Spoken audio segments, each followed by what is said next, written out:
Hi hello ನಮಸ್ತೆ, welcome to Shri Sanmarga YouTube channel. ನಾನು ನಿಮ್ಮ ಡಾಕ್ಟರ್ ಟಿ ಎಂ ಶ್ರೀ. ಇವತ್ತಿನ ಟಾಪಿಕ್ಗೆ ಹೋಗೋದಕ್ಕಿಂತ ಮುಂಚೆ ಬಂಗಾರದಂಥ ಬದುಕಿಗೆ ಒಂದು ಬಂಗಾರದ ಮಾತನ್ನ ಹೇಳ್ತಾ ಟಾಪಿಕ್ ಹೋಗೋಣ. ಸ್ನೇಹಿತರೆ, ಬದುಕಿನಲ್ಲಿ ಕೆಲವೊಂದ್ಸಲ ಶಾಲೆಗಳಲ್ಲಿ ನಮಗೆ ಮೊದಲು ಪಾಠವನ್ನ ಕಲಿಸಿ ಅನಂತರದಲ್ಲಿ ಪರೀಕ್ಷೆಯನ್ನು ಕೊಡ್ತಾರೆ. ಆದರೆ ಬದುಕು ಹಂಗಲ್ಲ.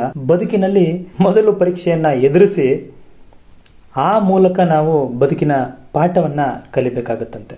ಅಂದರೆ ಗೊತ್ತಿಲ್ಲ ಯಾವಾಗ ಏನು ಬರುತ್ತೆ ಬದುಕಲ್ಲಿ ಅಂತ ಗೊತ್ತಿಲ್ಲ. ಹಾಗಾಗಿ ಪ್ರತಿಯೊಂದು ಕ್ಷಣನೂ ಕೂಡ ಹೊಸ ಪಾಠವನ್ನು ನಮ್ಮ ಬದುಕಿನಲ್ಲಿ ಕಲಿಸುತ್ತೆ. ಹಾಗಾಗಿ ಯಾವಾಗಲೂ ಪಾಸಿಟಿವ್ ಆಗಿ ನಾವು ಥಿಂಕ್ ಮಾಡಿದ್ದೆ ಆದರೆ ನಮ್ಮ ಬದುಕನ್ನು ಉತ್ತಮ ರೀತಿಯಲ್ಲಿ ಕಟ್ಕೊಳ್ಳೋದಕ್ಕೆ ಸಾಧ್ಯ ಅಂತಕ್ಕಂಥದ್ದು ಮಾತಿನ ಅರ್ಥ. ಬನ್ನಿ ಇವತ್ತಿನ ಟಾಪಿಕ್ ಹೋಗೋಣ. ಇವತ್ತಿನ ಟಾಪಿಕ್ ಏನಪ್ಪ ಅಂತ ಹೇಳಿದ್ರೆ, ಚಿನ್ನವನ್ನು ಖರೀದಿಯನ್ನು ಮಾಡುವಂಥ ಸಂದರ್ಭದಲ್ಲಿ ಅಥವಾ ಚಿನ್ನವನ್ನು ಕೊಂಡುಕೊಳ್ಳೋದಕ್ಕೆ ನೀವು ಹೋಗೋದಕ್ಕಿಂತ ಮುಂಚೆ ಅಲ್ಲಿ ಪ್ರಮುಖವಾಗಿ ಕೆಲವೊಂದು ಅಂಶಗಳನ್ನು ನೀವು ಗಮನಿಸಬೇಕಾಗುತ್ತೆ. ಅಲ್ಲಿ ಹಾಲ್ ಮಾರ್ಕ್ ಅಂದ್ರೇನು, ಮತ್ತು ಕ್ಯಾರೆಟ್ 24 ಕ್ಯಾರೆಟ್ ಚಿನ್ನ ಅಥವಾ 22 ಕ್ಯಾರೆಟ್ ಚಿನ್ನ ಅಂತಕ್ಕಂಥದ್ದು ಚಿನ್ನದ ಕ್ಯಾರೆಟಲ್ಲಿ ಹಲವು ಬಗೆಗಳಿವೆ. ಅವುಗಳು ಏನು ಅಂತನ್ನೋದ್ರ ಬಗ್ಗೆ ಇವತ್ತು ಸಂಪೂರ್ಣವಾದಂಥ ಮಾಹಿತಿನ ನಾನು ನಿಮಗೆ ತಿಳಿಸ್ಕೊಡ್ತೀನಿ. ಅದಕ್ಕಿಂತ ಮುಂಚೆ ತಾವಿನ್ನೂ ನಮ್ಮ ಚಾನಲ್ಗೆ ಸಬ್ಸ್ಕ್ರೈಬ್ ಆಗಿಲ್ಲ ಅಂತ ಹೇಳಿದ್ರೆ ಅಥವಾ ಇದೇ ಮೊದಲ ಬಾರಿಗೆ ನಮ್ಮ ಚಾನಲನ್ನು ನೀವು ವೀಕ್ಷಣೆ ಮಾಡ್ತಾ ಇದ್ರೆ ಕೆಳಗೆ ಕಾಣುವಂಥ ಸಬ್ಸ್ಕ್ರೈಬ್ ಐಕಾನನ್ನು ಕ್ಲಿಕ್ ಮಾಡಿ ನಮ್ಮ ಚಾನಲ್ಗೆ ಸಬ್ಸ್ಕ್ರೈಬ್ ಮಾಡಿ. ಹಾಗೆ ಪಕ್ಕದಲ್ಲಿ ಕಾಣುವಂಥ ಬೆಲ್ ಐಕಾನನ್ನು ಕ್ಲಿಕ್ ಮಾಡಿ ಆಲ್ ನೋಟಿಫಿಕೇಶನನ್ನು ಒತ್ತಿದ್ದೆ ಆದರೆ ನಮ್ಮ ಚಾನಲಿಂದ ಅಪ್ಲೋಡ್ ಆಗ್ತಕ್ಕಂಥ ಎಲ್ಲ ವಿಡಿಯೋಗಳನ್ನು ಮೊದಲು ನೀವು ನೋಡೋದಕ್ಕೆ ಸಾಧ್ಯ ಆಗುತ್ತೆ. ಹಾಗಾದರೆ ಬನ್ನಿ ಸ್ನೇಹಿತರೆ, ನೀವೇನಾದರೂ ಚಿನ್ನವನ್ನು ತಗೊಳ್ಳೋದಕ್ಕೆ ಚಿನ್ನದ ಅಂಗಡಿಗೆ ಹೋಗಿದ್ದೆ ಆದರೆ ಅಲ್ಲಿ ನಿಮ್ಮ ಮನೆಯವರು ಮೊದಲು ಹೇಳ್ಕೊಳಿಸೋದೇನು ಅಂತ ಹೇಳಿದ್ರೆ, ಚಿನ್ನ ತಗೊಳ್ಳೋದಕ್ಕೆ ಮೊದಲು ಹಾಲ್ ಮಾರ್ಕ್ ಇದೆಯಾ ಆ ಚಿನ್ನಕ್ಕೆ ಅಂತ ಅನ್ನೋದನ್ನ ಕನ್ಫರ್ಮ್ ಮಾಡಿಕೊಂಡು ಆಮೇಲೆ ಚಿನ್ನವನ್ನು ತಗೊಳ್ಳಿ ಅಂತ ಹೇಳ್ತಾರೆ. ಚಿನ್ನ ತಗೊಳ್ಳೋದಕ್ಕೆ ಹಾಲ್ ಮಾರ್ಕ್ ಅಂತಕ್ಕಂಥದ್ದು ತುಂಬಾನೇ ಇಂಪಾರ್ಟೆಂಟ್. ಹಾಗಾದ್ರೆ ಹಾಲ್ ಮಾರ್ಕ್ ಅಂದ್ರೆ ಏನು? ಈ ಹಾಲ್ ಮಾರ್ಕ್ ಅಂತಕ್ಕಂಥದ್ದು ಕಡ್ಡಾಯನ ಅಂತ ನೀವೇನಾದ್ರು ಕೇಳಿದ್ದೆ ಆದ್ರೆ ಹೌದು, ಇದು ಕಡ್ಡಾಯ, ಮಸ್ಟ್ ಅಂಡ್ ಶುಡ್ ಕೂಡ. ಹಾಲ್ ಮಾರ್ಕ್ ಅಂದ್ರೆ ಏನಪ್ಪಾ ಅಂತ ಹೇಳಿದ್ರೆ, ಅಮೂಲ್ಯವಾದಂತಹ ಹಳದಿ ಲೋಹದ ಶುದ್ಧತೆಯನ್ನ ಪ್ರಮಾಣೀಕರಿಸುವಂತಹ ಒಂದು ಅಂಶ. ಅಂದ್ರೆ hallmark is a certified precious yellow metal purity ಅಂತ ಹೇಳ್ತಾರೆ. 2016 BIS ಆಕ್ಟ್ ಪ್ರಕಾರ ಆಭರಣ ಮಾರಾಟಗಾರರಿದ್ದಾರಲ್ಲ ಅವರು ಚಿನ್ನವನ್ನ 14 ಕ್ಯಾರೆಟ್ ಮತ್ತೆ 18 ಕ್ಯಾರೆಟ್ ಮತ್ತೆ 22 ಕ್ಯಾರೆಟ್ ಅಂತಕ್ಕಂಥ 3 ಅಳತೆಗಳಲ್ಲಿ ಚಿನ್ನವನ್ನ ಮಾರಾಟ ಮಾಡಬೇಕು ಅಂತಕ್ಕಂಥದ್ದನ್ನ ಹೇಳುತ್ತೆ. ಜೊತೆಗೆ ಚಿನ್ನವನ್ನ ಈ 3 ಅಳತೆಗಳಲ್ಲೇ ಗುರುತಿಸಬೇಕು ಅಂತ ಹೇಳುತ್ತೆ. ಸರಿ, ಹಾಗಾದ್ರೆ ಕ್ಯಾರೆಟ್ ಅಂದ್ರೆ ಏನು? ವಾಟ್ ಈಸ್ ಕ್ಯಾರೆಟ್ ಅಂತ ನೀವೇನಾದ್ರು ಕೇಳಿದ್ದೆ ಆದ್ರೆ ತುಂಬಾ ತಿಳ್ಕೋಬೇಕಾದಂತ ಅಂಶ ಇದು.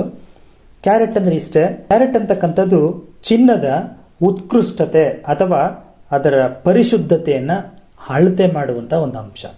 ಅಂದ್ರೆ it is just A major of the purity of gold. ಈ ಕ್ಯಾರೆಟ್ ಅಂತಕ್ಕಂಥದ್ದು ಚಿನ್ನದ ಅಂಶ ಅಥವಾ ಶುದ್ಧತೆಯನ್ನ ಅಳತೆ ಮಾಡೋದಕ್ಕೆ ಬಳಸುವಂತ ಒಂದು ಪದ ಅಥವಾ ಒಂದು ಸ್ಟ್ಯಾಂಡರ್ಡ್ ಅಂತ ಅನ್ಕೋ. ಚಿನ್ನದ ಪ್ರಮಾಣವನ್ನ 24 ಭಾಗಗಳಲ್ಲಿ ಮಿಶ್ರ ಲೋಹದಲ್ಲಿ ಇದನ್ನ ಸೂಚಿಸೋದಕ್ಕೆ ಅಥವಾ ಅಳತೆ ಮಾಡೋದಕ್ಕೆ ನಾವು ಅದನ್ನ ಬಳಸ್ತೀವಿ 24 ಕ್ಯಾರೆಟ್ ಅಂತೇಳಿ. ಆದ್ರಿಂದ 18 ಕ್ಯಾರೆಟ್ ಚಿನ್ನನ ನೀವೇನಾದ್ರು ಎಕ್ಸಾಂಪಲ್ ಆಗಿ ತಗೊಂಡಿದ್ದೆ ಆದ್ರೆ 18 ಡಿವೈಡೆಡ್ ಬೈ 24 ಭಾಗಗಳ ಚಿನ್ನ ಅಂತಕ್ಕಂಥದ್ದು 18 ಕ್ಯಾರೆಟ್. ಇನ್ನು ಚಿನ್ನದ ಆಭರಣಗಳನ್ನ ಖರೀದಿಸುವಾಗ ಗ್ರಾಹಕರು ಮೋಸ ಹೋಗಬಾರ್ದು ಅಥವಾ ಮೋಸ ಹೋಗದಂತೆ ನೋಡ್ಕೊಳ್ಳೋದಕ್ಕೆ ಈ ಹಾಲ್ ಮಾರ್ಕಿಂಗ್ ಅಂತಕ್ಕಂಥದ್ದು ಕಡ್ಡಾಯವಾಗಿ ಮಾಡಿರುವಂತಹ ಒಂದು ಅಂಶ. ಮಾರುಕಟ್ಟೆಯಲ್ಲಿ ನಮಗೆ 4 ವಿವಿಧ ಕ್ಯಾರೆಟ್ಗಳ ಚಿನ್ನ ಸಿಗುತ್ತೆ. ಅದರಲ್ಲಿ 24 ಕ್ಯಾರೆಟ್ ಚಿನ್ನ. 24 ಕ್ಯಾರೆಟ್ ಅಂದ್ರೆ ಇದು 100% ಪ್ಯೂರ್ ಗೋಲ್ಡ್, ಪೂರ್ತಿ ಶುದ್ಧ ಚಿನ್ನ. ಇದರಲ್ಲಿ ಯಾವುದೇ ಮಿಕ್ಸಿಂಗ್ ಇರಲ್ಲ, ಬೇರೆ ಇನ್ಯಾವುದೇ ಲೋಹಗಳನ್ನ ಮಿಕ್ಸ್ ಮಾಡಿರಲ್ಲ. ಹಾಗಾದ್ರೆ 22 ಕ್ಯಾರೆಟ್ ಚಿನ್ನ ಅಂತಕ್ಕಂಥದ್ದು ಇನ್ನೊಂದು ಸಿಗುತ್ತೆ. ಈ 22 ಕ್ಯಾರೆಟ್ ಚಿನ್ನ ಅಂತಕ್ಕಂಥದ್ದು ಇಲ್ಲಿ 92% ಅಷ್ಟು ಗೋಲ್ಡ್ ಇರುತ್ತೆ, ಇನ್ನು 8% ಅಷ್ಟು ಮಿಶ್ರ ಲೋಹಗಳನ್ನ ಬಳಸಲಾಗಿರುತ್ತೆ. ಅದು ಯಾವ್ದಪ್ಪ ಅಂತ ಹೇಳಿದ್ರೆ ಅದು ತಾಮ್ರ ಆಗಿರ್ಬೋದು ಅಥವಾ ಬೆಳ್ಳಿ ಆಗಿರ್ಬೋದು ಅಥವಾ ಸತು ಅಂದ್ರೆ ಕಾಪರ್, ಸಿಲ್ವರ್, ಜಿಂಕ್ ನ ಬಳಕೆ ಮಾಡಲಾಗಿರುತ್ತೆ. ಇದು 22 ಕ್ಯಾರೆಟ್ಗೆ ಸಂಬಂಧಪಟ್ಟಂಗೆ. 18 ಕ್ಯಾರೆಟ್ ನಾವು ನೋಡಿದ್ದೆ ಆದ್ರೆ 18 ಕ್ಯಾರೆಟ್ ಚಿನ್ನವನ್ನು ನೋಡಿದ್ದೆ ಆದ್ರೆ ಇಲ್ಲಿ 75% ಚಿನ್ನ ಇರುತ್ತೆ, ಇನ್ನು ಉಳಿದ 25% ಮಿಶ್ರ ಲೋಹಗಳನ್ನ ಬಳಸಲಾಗಿರುತ್ತೆ. ಇನ್ನು 14 ಕ್ಯಾರೆಟ್ ಅಂತಕ್ಕಂಥ ಒಂದು ಚಿನ್ನ ಮಾರ್ಕೆಟ್ ಅಲ್ಲಿ ಸಿಗುತ್ತೆ, 14 ಕ್ಯಾರೆಟ್. ಇಲ್ಲಿ 58% ಚಿನ್ನ ಇರುತ್ತೆ, ಇನ್ನು 42% ಬೇರೆ ಲೋಹಗಳನ್ನ ಬಳಸಿ ಅದನ್ನ ಮಾರಾಟ ಮಾಡಲಾಗಿರುತ್ತೆ. ಹಾಗಾದ್ರೆ 24 ಕ್ಯಾರೆಟ್ ಅಂದ್ರೆ ಏನು? ಈ 24 ಕ್ಯಾರೆಟ್ ಅಂತಕ್ಕಂಥದ್ದು ವೆರಿ ಇಂಪಾರ್ಟೆಂಟ್. ಚಿನ್ನದ ಒಂದು ನಾವೇನಾದ್ರೂ ಚಿನ್ನವನ್ನು ತಗೊಳ್ತೀವಿ ಅಂತ ಹೇಳಿದ್ದೆ ಆದ್ರೆ ಇಲ್ಲಿ 24 ಕ್ಯಾರೆಟ್ ಯಾವುದೇ ಲೋಹಗಳು ಇಲ್ಲದೆ ಇರುವಂತಹ ಅಥವಾ ಯಾವುದೇ ಲೋಹಗಳನ್ನು ಬಳಸದೇ ಇರುವಂತಹ ಶುದ್ಧವಾದ ಚಿನ್ನ 24 ಕ್ಯಾರೆಟ್. ಇನ್ನು ಉಳಿದ ಕ್ಯಾರೆಟ್ಗಳಿದೆಯಲ್ಲ, ಅದರಲ್ಲಿ ಆ ಕ್ಯಾರೆಟಿನ ಚಿನ್ನಗಳಿದೆಯಲ್ಲ, ಅಲ್ಲಿ ಕಡಿಮೆ ಪ್ರಮಾಣದ ಚಿನ್ನವನ್ನು ನಾವು ಹೊಂದಿರ್ತವೆ. ಅದು 18 ಕ್ಯಾರೆಟ್ ಆಗಿರ್ಬೋದು. 18 ಕ್ಯಾರೆಟ್ ಅಂತ ನಾವು ಎಕ್ಸಾಂಪಲ್ ಆಗಿ ತಗೊಂಡಿದ್ದೆ ಆದರೆ ಅದರಲ್ಲಿ ಕೇವಲ 75% ಚಿನ್ನ ಇರುತ್ತೆ. ಇನ್ನು ಉಳಿದ 25% ಬೇರೆ ಲೋಹಗಳನ್ನು ಬಳಸಲಾಗಿರುತ್ತೆ. ಹಾಗಾದರೆ ಸ್ನೇಹಿತರೆ, ಇಲ್ಲಿ ಒಂದು ಪ್ರಮುಖವಾದಂಥ ಅಂಶವನ್ನು ನಾನು ತಿಳಿಸ್ಕೊಡ್ತೀನಿ. ಈ ಕ್ಯಾರೆಟನ್ನು ಅಥವಾ ಚಿನ್ನ ಎಷ್ಟಿದೆ ಅಂತಕ್ಕಂಥದ್ದನ್ನು ಕಂಡುಹಿಡಿಯೋದು ಹೇಗೆ ಈ ವಿವಿಧ ಕ್ಯಾರೆಟ್ನ ಚಿನ್ನಗಳಲ್ಲಿ ಅಂತ ನೋಡಿದ್ದೆ ಆದರೆ ವೆರಿ ಸಿಂಪಲ್ಲು.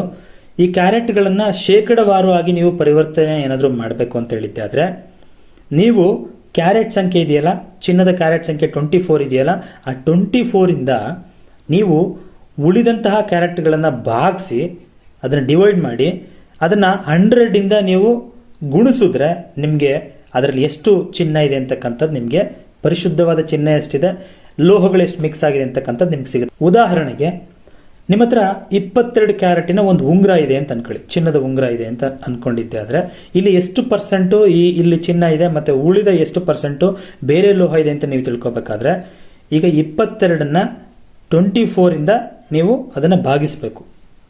ಆಯಿತಾ? ಭಾಗಿಸಿದಾಗ ಎಷ್ಟು ಬರುತ್ತೆ? ಆನ್ಸರು 0.9166 ಅಂತಕ್ಕಂಥ ನಿಮಗೆ ಆನ್ಸರ್ ಸಿಗುತ್ತೆ.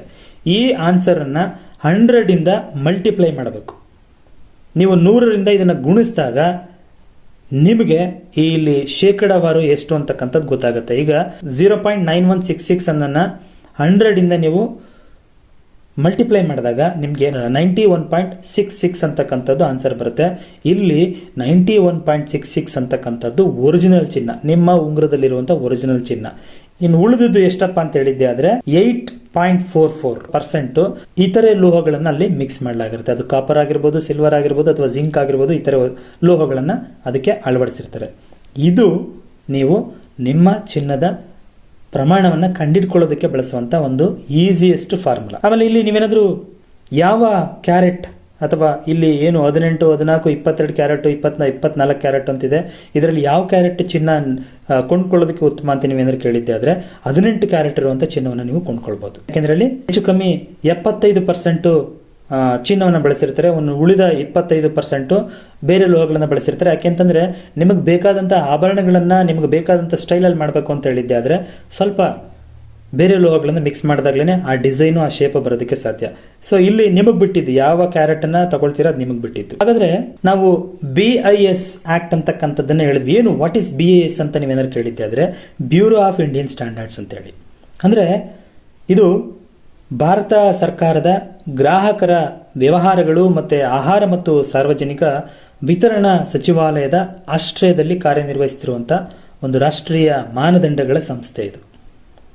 ಇದನ್ನು bureau of Indian standard act ಅಂತೇಳಿ ಕರಿತೀವಿ. ಇದು 1986ರಲ್ಲಿ ಜಾರಿಗೆ ಬರುತ್ತೆ. ಅದನ್ನು ಅಧಿಕೃತವಾಗಿ 23 ಡಿಸೆಂಬರ್ 1986ರಿಂದ ಇದನ್ನು ಅಧಿಕೃತವಾಗಿ ಜಾರಿಗೆ ತರಲಾಗುತ್ತೆ.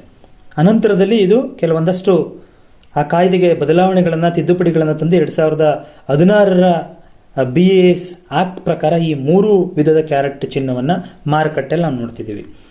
ಹಾಗಾದರೆ ಚಿನ್ನವನ್ನು ಮಾರಾಟಕ್ಕೆ ಹಾಲ್ಮಾರ್ಕ್ ಅಂತಕ್ಕಂಥದ್ದು ಕಡ್ಡಾಯನ ಅಂತ ನೀವೇನಾದ್ರು ಕೇಳಿದ್ದೆ ಆದರೆ ಹಾಲ್ಮಾರ್ಕ್ ಕಾಯ್ದೆ ಅಂತಕ್ಕಂಥದ್ದು ಆಭರಣ ವ್ಯಾಪಾರಿಗಳು ಗ್ರಾಹಕರಿಗೆ ಮಾರಾಟ ಮಾಡುವಂಥ ಚಿನ್ನಕ್ಕೆ ಮಾತ್ರ ಇದು ಅನ್ವಯಿಸುತ್ತೆ ಹೊರತು ಗ್ರಾಹಕರು ವ್ಯಾಪಾರಿಗಳಿಗೆ ಮಾರುವಂಥ ಚಿನ್ನಕ್ಕೆ ಹಾಲ್ಮಾರ್ಕು ಅಪ್ಲೈ ಆಗಲ್ಲ. ಸಪೋಸ್ ಗ್ರಾಹಕರು ತಮ್ಮ ಚಿನ್ನಾಭರಣಗಳನ್ನು ಅಥವಾ ನಾಣ್ಯಗಳನ್ನು ಇನ್ಯಾವುದೋ ಚಿನ್ನದ ವಸ್ತುಗಳನ್ನು ಅವರು ಮಾರಾಟ ಮಾಡೋದಕ್ಕೆ ಹೋದಾಗ ಹಾಲ್ಮಾರ್ಕ್ ಅವರಿಗೆ ಅಗತ್ಯ ಇಲ್ಲ, ಬೇಕಿಲ್ಲ.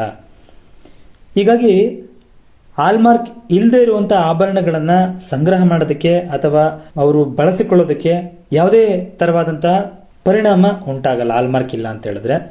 ಆದರೆ ಹಾಲ್ಮಾರ್ಕ್ ಇದ್ದರೆ ಗ್ರಾಹಕರು ತಮ್ಮ ಆಭರಣಗಳನ್ನು ಅದರ ಶುದ್ಧತೆಗೆ ಅನುಗುಣವಾಗಿ ಮಾರುಕಟ್ಟೆ ಮೌಲ್ಯಕ್ಕೆ ಮಾರಾಟ ಮಾಡೋದಕ್ಕೆ ಇದೊಂದು ಅನುಕೂಲ ಆಗುತ್ತೆ. ನೀವು ಹಾಲ್ಮಾರ್ಕ್ ಇರುವಂಥ ಚಿನ್ನವನ್ನೇ ತಗೊಂಡು ಅದನ್ನು ನಿಮ್ಮ ಹತ್ರ ಶೇಖರಿಸಿಟ್ಕೊಂಡ್ರೆ ಮುಂದಿನ ದಿನಗಳಲ್ಲಿ ಮಾರುಕಟ್ಟೆಯಲ್ಲಿ ನೀವು ಅದನ್ನು ಮಾರಾಟ ಮಾಡಿ ಏನು ಪ್ರಸ್ತುತ ರೇಟ್ ಇದೆಯೋ ಅಷ್ಟೇ ರೇಟಿಗೆ ನಿಮ್ಮ ಚಿನ್ನವನ್ನು ಮಾರಾಟ ಮಾಡೋದಕ್ಕೆ ಹಾಲ್ಮಾರ್ಕ್ ಅಂತಕ್ಕಂಥದ್ದು ಅನುಕೂಲ ಆಗುತ್ತೆ. ಸೊ ಸ್ನೇಹಿತರೆ, ಇದಾಯಿತು ಹಾಲ್ಮಾರ್ಕು ಮತ್ತು ಚಿನ್ನದ ಕ್ಯಾರೆಟ್ಗೆ ಸಂಬಂಧಪಟ್ಟಂಥ ಸಂಪೂರ್ಣ ಮಾಹಿತಿಯನ್ನು ನಾನಿವತ್ತು ಈ ವಿಡಿಯೋದಲ್ಲಿ ನಿಮಗೆ ತಿಳಿಸ್ಕೊಟ್ಟಿದ್ದೇನೆ. ವಿಡಿಯೋ ಇಷ್ಟ ಆದರೆ ವಿಡಿಯೋಗೊಂದು ಲೈಕನ್ನು ಕೊಟ್ಟು ಹೆಚ್ಚು ಹೆಚ್ಚು ಜನರಿಗೆ ಶೇರ್ ಮಾಡಿ. ಏನಾದರೂ ಕಾಮೆಂಟ್ ಇದ್ದರೆ ಕಮೆಂಟ್ ಬಾಕ್ಸಲ್ಲಿ ಕಮೆಂಟ್ ಮಾಡಿ. ಮುಂದಿನ ವಿಡಿಯೋದಲ್ಲಿ ಮತ್ತೆ ಸಿಗ್ತೇನೆ. ಅಲ್ಲಿವರೆಗೂ ಥ್ಯಾಂಕ್ ಯು. Bye bye.